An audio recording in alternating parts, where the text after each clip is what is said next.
Hey loves, how are you? It's been a hot minute. Happy New Year to everyone. I hope that you had a good New Year's. Life has been busy and interesting, but I just wanted to hop on and say hello. There are a lot of changes happening. I feel like everybody is going through something right now. Yeah, the energy is just crazy, right? Crazy times. I feel like a lot of people are sinking into that deep winter hibernation. I know that I am. I've been really taking it easy, which is usually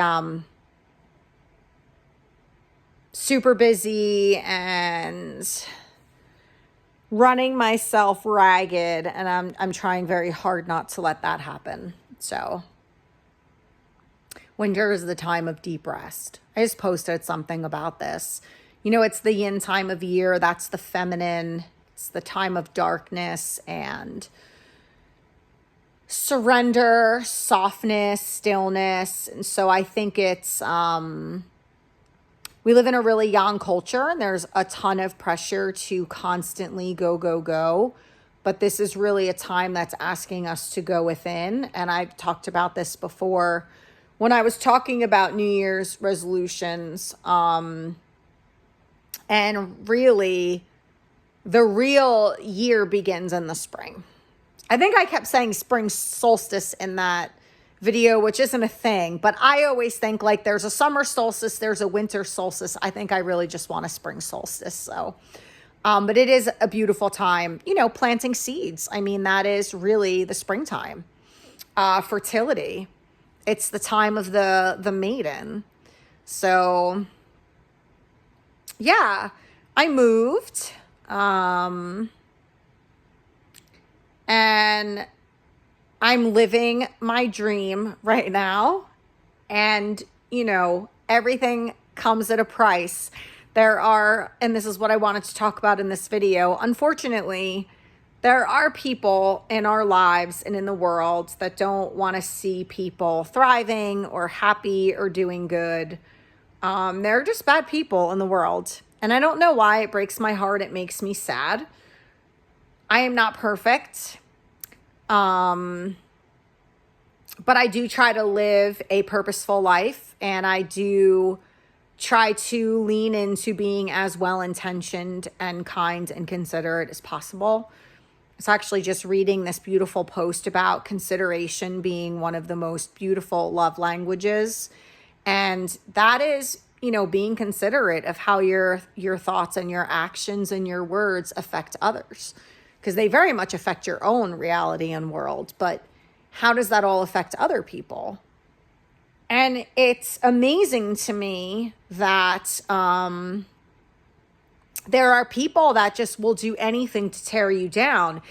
And I think the point that I really want to drive home in talking about this is we often think of this as in an intimate partnership in terms of like a romantic partnership, like a partner, a boyfriend, girlfriend situation, a marriage. And you will see this happen in all dynamics. This could be between you and your boss, you and a colleague, you and a friend, you and your son or daughter. You know, we're in relationship with everything and everyone.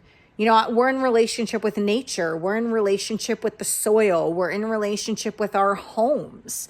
We're in relationship with our cars. You know, we have relationships with things as much as we do with humans. And it's kind of weird to think of that or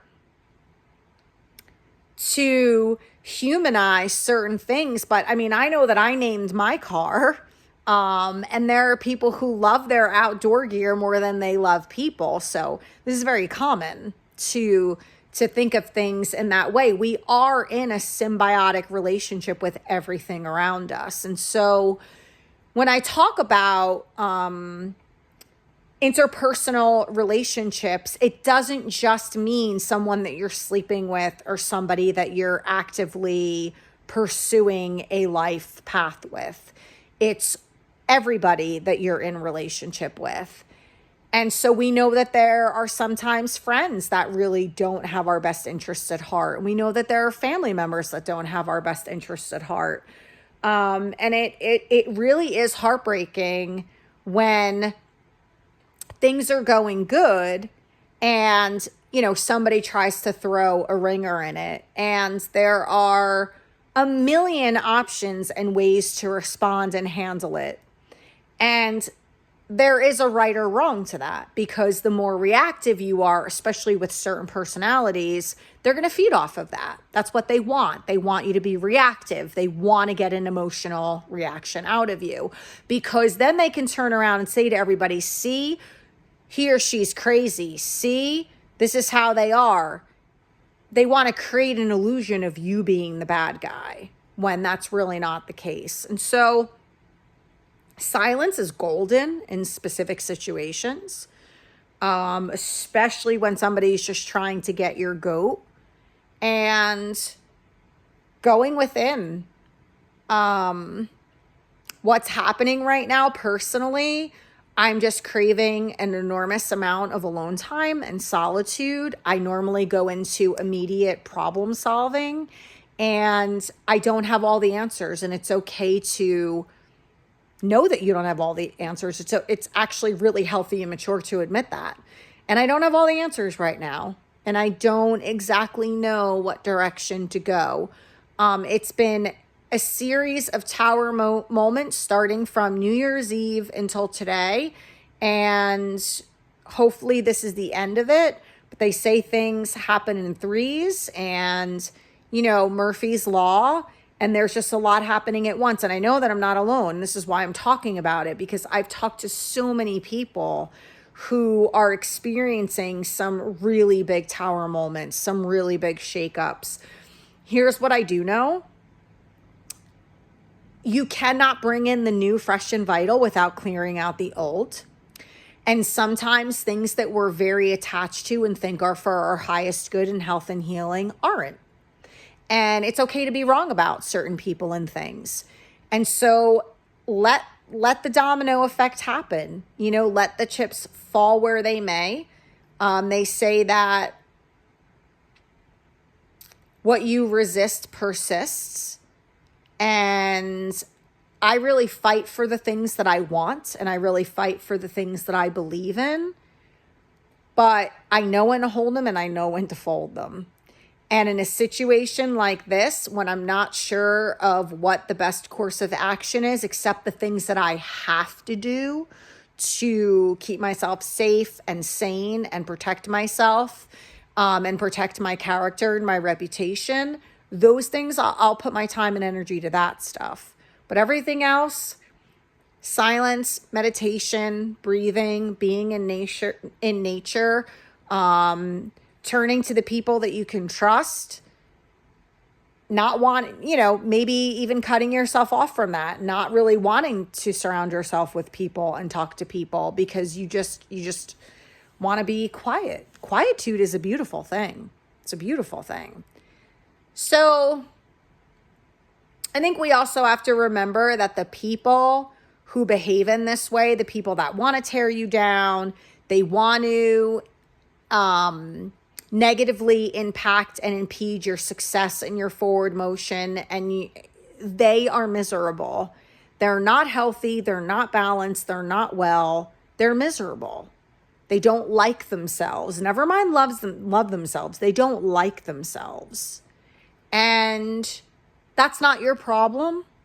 I have a lot of empathy and compassion for people that are in this state of being, but I also know that most of them cannot be helped because they don't want to. They also cannot take responsibility for their actions and behaviors. So they're never going to be able to be helped. And these personalities, I call them parasites or energy vampires. They're very parasitic. They feed off of you. So when you take that supply away, they kind of lose their mind. They can they could have psychotic breaks. They could become very violent and volatile. I've seen it happen a lot. This is very common. I've watched friends break away from a friendship and that friend just goes berserk. Again, this is not just being in any type of romantic relationship. I've seen this in all facets of life. So if you're in a situation, if you're bringing in the new year, I think my biggest resentment over everything was like, this is not how I wanted to usher in the new year, for sure. And I didn't want to bring this energy into my new home. But there's a higher purpose to everything. I really believe that. I don't believe that that's bypassing. I know that some people do. And I'm not saying it in a way that's bypassing. I'm not saying I would never say to somebody, well, this is happening for a reason, and just believe that. And, you don't feel sad.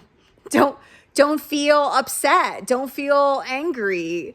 I'm just saying, feel what you're feeling, The guest house, roomie, invited all in. 100% invited all in. I always turn to like internal family systems too. Your parts. You have like the firefighter and the protector, and you have all these parts and pieces of yourself that sometimes are not working cohesively, right? Sometimes our parts are fighting one another. And so the way in internal family systems to find a more homeostatic way of being is to make peace with your parts.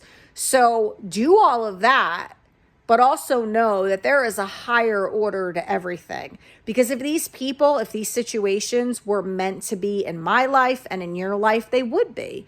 So when people are acting up and being harsh and causing problems and creating chaos around you or with you, just know this too shall pass. It always will. Better days ahead. Always, always, always. This clearing out needs to happen. It absolutely needs to happen. It's never pretty. It's fucking messy. Life is messy. Life isn't fair. I don't know why things happen the way they happen. I don't know why really bad things happen to good people. I hate injustice. I have really low tolerance for people who are just innately mean and petty, and I have compassion for the aspect of being unwell and maybe the mental, emotional component to that. Like there's something wrong. Borderline personality disorder, they're narcissistic, manic depressant, bipolar. I have compassion for that. But to be on the other side of that, don't ever feel like it's your job to take that all in and take that all on. Because almost always, people are just projecting all of their misery onto you. And there's only so much you can do. You can't help anybody who doesn't want to help themselves. So I just wanted to talk about these things because as I was opening up to some people about some of the craziness that I'm enduring right now, people began to open up to me. It seems like for whatever weird reason, this new year began for many in a more chaotic way. And then I know people like totally blissful and it's like, oh my God, everything's going so great. Everything's turning around for the best. And I'm so happy for you if that's the case. But if it's not, you're not alone. And the best thing that you can do is to just remove yourself from the person, from the situation, get appropriate help. There's always support out there. Take necessary steps, do what needs to be done and nothing beyond that, because you really need to nurture your mental and emotional well-being. I will tell you that the first quarter of this year is probably going to be rocky for many people, but I promise you, come April, there are huge changes. I try not to be too hoo-ha because that shit drives me crazy to begin with. But I will say there are some undeniable things happening astrologically, planetarily, and energetically. We have not seen what's about to happen in human history ever. Our ancestors used to turn to the stars and they found a lot of answers there. Astrology didn't come from nowhere. And people would even argue that some of this is in the Bible. And there are prophets and psychics and seers in the Bible. So, because I started reading the Bible again. I started, actually, this is a really great story. My brother, for those of you who follow me, he, passed away tragically 18 years ago, and he became a born again Christian. My memory is a little wonky about this because so much happened at once. It was either 2 years before he passed away or a year.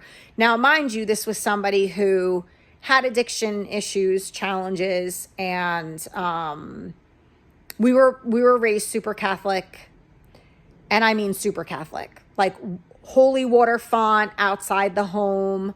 My mother worked for priests. Prayer groups were held in my home. My mother traveled to Medjugorje twice. Like, we were super Catholic. And Catholic school.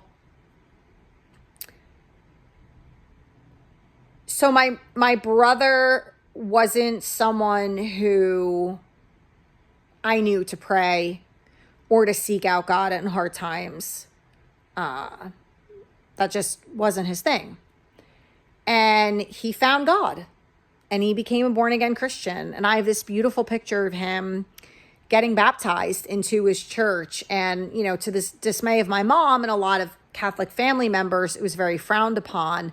And I lived near him. I was the only family member that lived near him. And I watched this transition, and I saw this guy go from like addiction challenges to having faith over fear, and volunteering in a soup kitchen, and understanding that there was more to life than just him, and pursuing things because it filled just his well. He started to understand that there was something bigger and greater outside of him, and that we were also here to help and support others in community. And he started giving back. And he was attending church, and he discovered Joyce Meyer. And one of the books he was reading was A Purpose-Driven Life. And I like to jump into other people's worlds. I've always been that way. And I really wanted to support him because I was really upset at the lack of support from family. And I've been on the other side of that, and it's not a good feeling. We've all been there, right? When you're like, wait a minute, you're all my family. I'm seeking support from you. You think this is the place it's going to come from, and then it doesn't. It's heartbreaking. So I started reading the books that he was reading, and I read A Purpose-Driven Life after he passed away. And I move into this new house, and there's all of these books, and I've had so much going on, and I love books. I have not even paid attention. And I'm telling you, I was meant to know this book was in this house because I did something really weird the other day that required me to get down on the floor. And there were 2 books on a little table, and I had to look in a certain direction to do what I was doing. And this book caught my eye, and I realized it was A Purpose-Driven Life. And that's very much biblical. So it made me start to dive back into the Bible. I'm one of those people that believes you can be spiritual and religious at the same time. I think both serve a very important, vital purpose. I'm not anti-religion. I try to be balanced in stuff like that and not, hoo-ha crazy in the spiritual stuff, which I was there. And I was also ultra religious, believe it or not, when I was a kid. And now I've just found this happy medium. So there is a place for everybody on my channel because although the Christians don't like me being a yoga teacher, the Baptist Christians did not love me in South Carolina. I found that wild. I don't judge anybody. I have worked for Hasidic Jews. I worked for an Orthodox Jewish man. I've worked for a Muslim family. I worked for a guy who was Egyptian. I have worked for Hispanics. I have run the gamut, and they all came from different faiths and different backgrounds. I don't judge any of it. I love learning from other people, especially when I was working for the Muslims, and after 9/11, it was like, I want to know about you. I want to know about your culture. And the Hasidic Jewish community, learning from them was, as judged as they were, I loved learning from them. And then my one friend that was a Jewish male, I learned so much from him about his culture, especially when his dad died and he was like going through the motions of what the burial is like, how they bury them and what they believe and how they grieve. And I love all that stuff. So I think having faith is really important. If you're going through a tough time and you're an atheist, listen, I have a kid who's a diehard atheist, and maybe she'll find her way to a different state of being. I don't judge any of it. If you don't believe in anything, you don't believe in anything. But I know that for me, I would not survive my life if I didn't believe that something benevolent didn't have my back. Anyway, I hope that this was helpful. If you're going through a tough time, my heart is with you. You're definitely not alone. Again, you can always reach out for support to me. I will do my best to guide you. I am not a licensed mental health professional yet. I am a mental health professional. I'm not a licensed certified counselor yet. But I can always outsource you to the correct people, and I can do within the wellness, yoga, mental first aid training, like that type of training. I can definitely, and just being a peer recovery coach and a health coach, I can help you within the wheelhouse of that if you would like some guidance, because it's very, very difficult when you feel like you're doing life on your own. I will tell you that I have a really hard time asking for help, and I just reached out to a resource to guide me through what I'm going through, and it was such a load off to know that I have somebody who's going to be by my side throughout a really difficult time. So please don't be a hero. There's always support out there, and they're free services. I love you to pieces. Talk soon.